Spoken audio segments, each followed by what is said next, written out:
Good morning, children. Now today we will start the Himalayan rivers. First of all, in this video we are going to study about the Indus river system.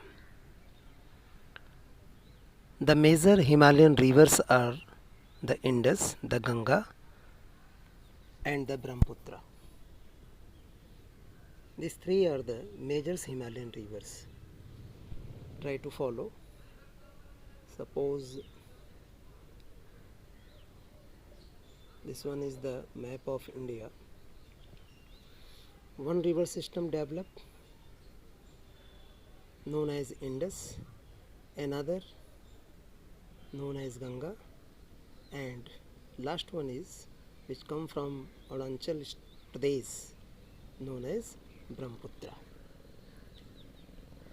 So these are the three main Himalayan rivers: Ganga, Indus, Brahmaputra. These rivers are long and are joined by the many large and important tributaries.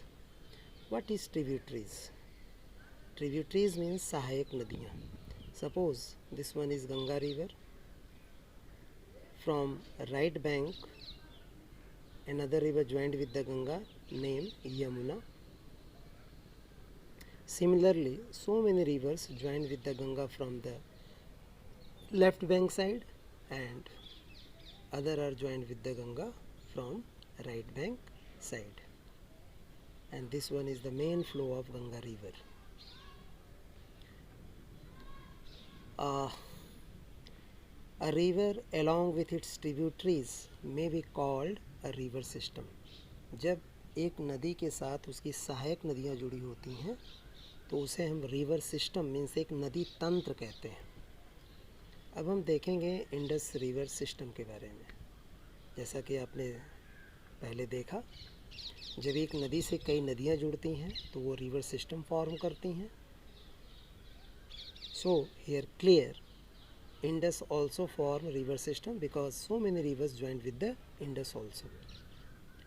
The Indus rises in Tibet.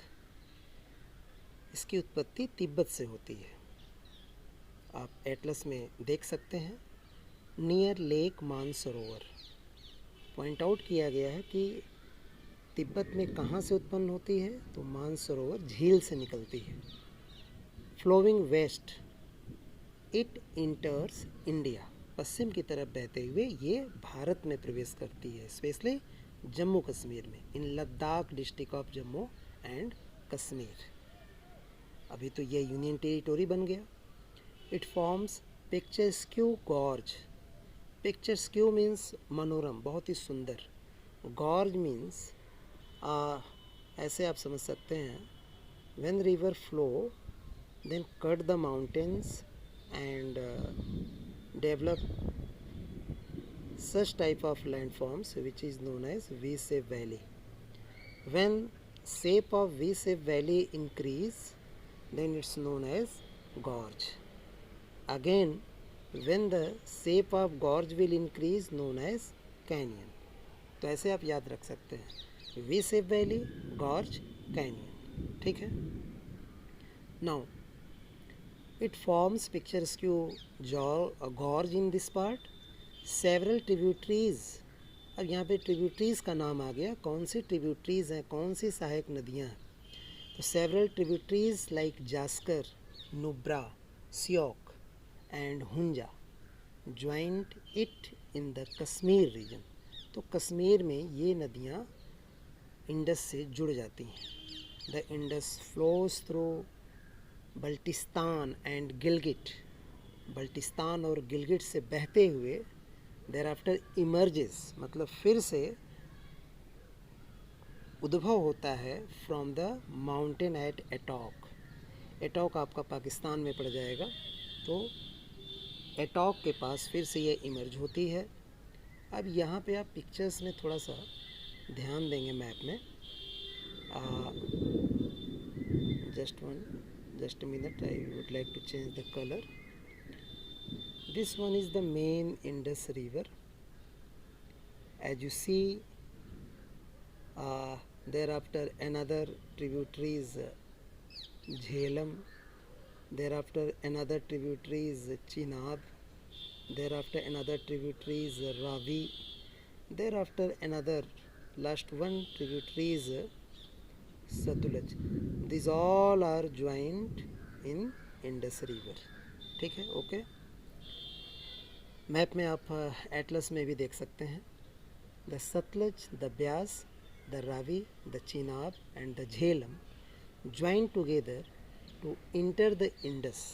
ये सारी नदियाँ join together means आपस में एक दूसरे से मिलते हुए क्या करती हैं, enter the Indus near Mithankot in Pakistan. Pakistan में मिठान कोट नामक प्लेस पे ये नदियाँ इंडस से मिल जाती हैं। बियॉन्ड दिस, अब इसके आगे द इंडस फ्लो साउथवर्ड्स, अब इसके आगे दक्षिण की तरफ बहती है। आप देख पा रहे हैं मैप में, just minute. First of all river start to flow north west directions, there after turns towards the slightly southward south westward and after Mithankot move towards the completely southward directions, eventually reaching the Arabian Sea। और इस घटनाक्रम में आगे बढ़ते हुए Arabian सागर में जाके मिल जाती है। ईस्ट ऑफ कराची, और जिस जगह पे मिलती है अरेबियन सी में, वो जगह कराची जो शहर है पाकिस्तान का, उसके पूरब का हिस्सा है। ध्यान देंगे, the Indus plain has a very gentle slope. Not only Indus, most of the river which are responsible for the formation of plain create gentle slope. Gentle slope means सामान्य ढाल, up and down undulating surface नहीं होता। With a total length of 2900 kilometer, the Indus is one of the longest river of the world. Means अपनी लंबाई के आधार पे दुनिया में लंबी नदियों में इसकी गिनती होती है। A little over a third of the Indus basin is located in India। Means 1/3 आपका जो भारत में पड़ जाता है इसका हिस्सा। और उसके बाद आप देखते हैं जो जम्मू और कश्मीर में है, हिमाचल प्रदेश में है और पंजाब में है, बाकी जो रेस्ट पार्ट है इंडस का वो सीधे सीधे पाकिस्तान में पड़ता है। यहाँ पे मैंने एक पिक्चर और इंसर्ट किया है थोड़ा क्लियरिटी के लिए। यहाँ पे आप देख पा रहे हैं इंडस रिवर के राइट बैंक से काबुल एक रिवर ज्वाइंट हो रही है। फिर आप देख रहे हैं झेलम रिवर में चीनाब जा कर के ज्वाइंट हो रही है। फिर झेलम आगे बढ़ रही है तो उसमें रावी जाके इंक्लूड हो रही है। फिर सतलज में ब्यास इंटरलिंक हो रही है और ये सभी नदियाँ जाके इंडस में ज्वाइंट हो जा रही हैं। तो आप इसको ठीक से वॉच करेंगे और बुक्स के लाइंस को पढ़ेंगे तो आपका क्लियरिटी बढ़ जाएगा, क्योंकि इस चैप्टर में थोड़ा सा आपको मेमोराइज़ करना है कि कौन सी नदी तंत्र के बारे में, किस रिवर सिस्टम के बारे में आप पढ़ रहे हैं और उसके जो भी फिनोमिनन है घटनाक्रम में, कहाँ से निकलती है, उससे कौन सी नदियाँ जुड़ती हैं, लास्ट में जाकर कहाँ सबमर्ज हो जाती है, बस वही याद रखना है। तो आज हमने इंडस देखा, नेक्स्ट वीडियो में हम गंगा और ब्रह्मपुत्रा को देखेंगे। Thank you.